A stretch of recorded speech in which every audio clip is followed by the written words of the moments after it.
Jangan larang suamimu berkumpul dengan temannya. Jangan larang suamimu touring. Jangan larang suamimu mancing.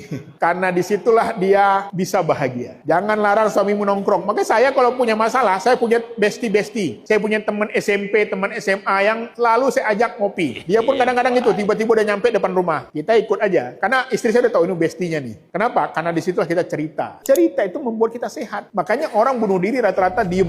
Orang diem itu ibarat tong sampah, dimasukin sampah. Begitu dibuka, meledak.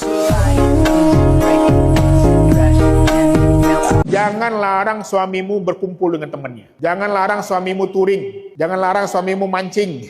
Karena disitulah dia bisa bahagia. Jangan larang suamimu nongkrong. Makanya saya kalau punya masalah, saya punya bestie-bestie. Saya punya teman SMP, teman SMA yang selalu saya ajak ngopi. Dia pun kadang-kadang itu, tiba-tiba udah nyampe depan rumah. Kita ikut aja. Karena istri saya udah tahu ini bestinya nih. Kenapa? Karena disitulah kita cerita. Cerita itu membuat kita sehat. Makanya orang bunuh diri rata-rata diem. Orang diem itu ibarat tong sampah, dimasukin sampah. Begitu dibuka, meledak.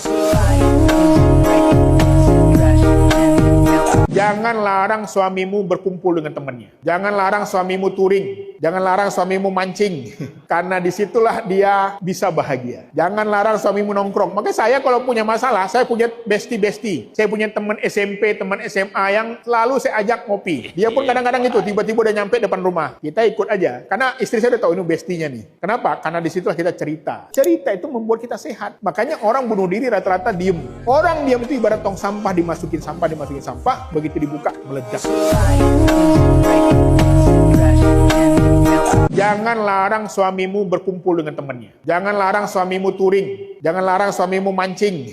Karena disitulah dia bisa bahagia. Jangan larang suamimu nongkrong. Makanya saya kalau punya masalah, saya punya bestie-bestie. Saya punya teman SMP, teman SMA yang selalu saya ajak ngopi. Dia pun kadang-kadang itu, tiba-tiba udah nyampe depan rumah. Kita ikut aja. Karena istri saya udah tahu ini bestinya nih. Kenapa? Karena disitulah kita cerita. Cerita itu membuat kita sehat. Makanya orang bunuh diri rata-rata diem. Orang diem itu ibarat tong sampah, dimasukin sampah.